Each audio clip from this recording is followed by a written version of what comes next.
we're going to find the slope, if it exists, of the line containing the pair of points 3, -5, 4, -5.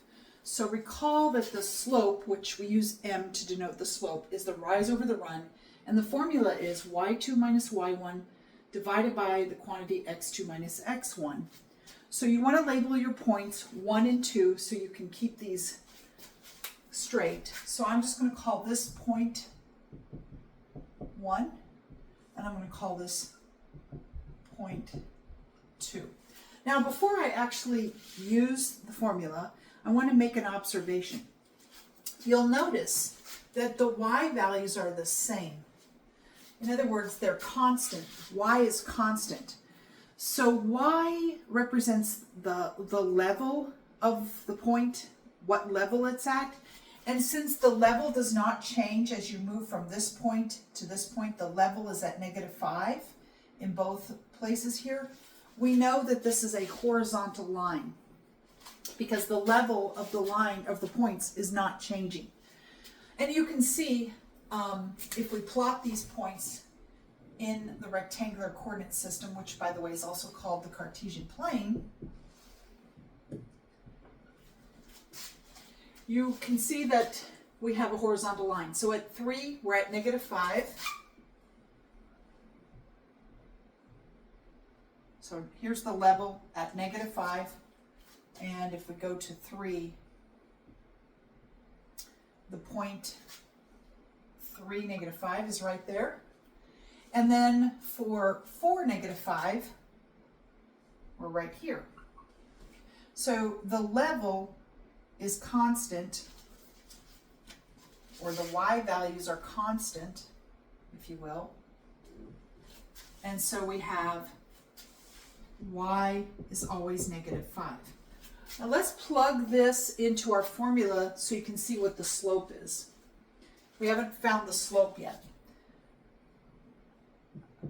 So plugging in y2, that's the y value of the second point, gives me -5.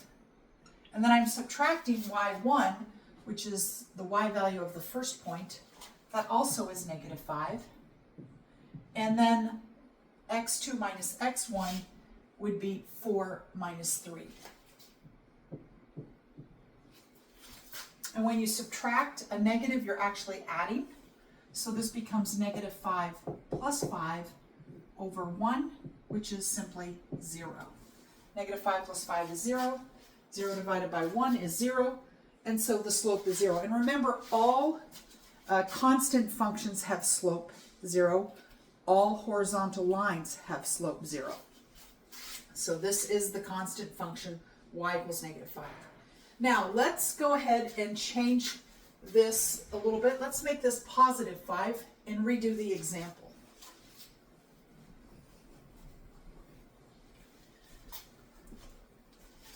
So using the formula, y2 is 5 and y1 is -5. So this is going to be 5 minus -5 over, and we still have 4 minus 3.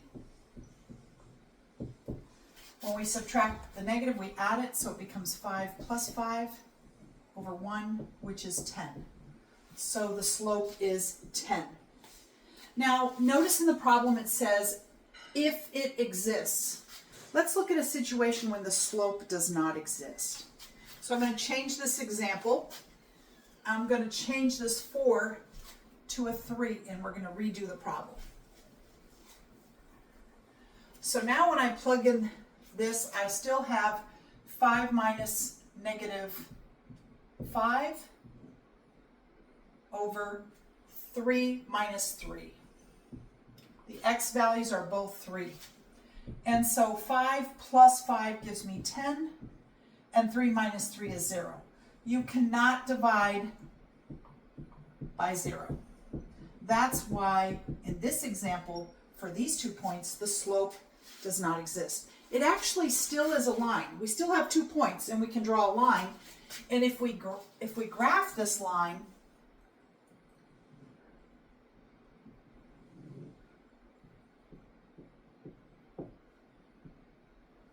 going to get something like this. So we have x equals 3, negative 5, so that would be down here. Here's 3, and here's negative 5. And then we have 3, 5, so that would be up here. This is 3, 5.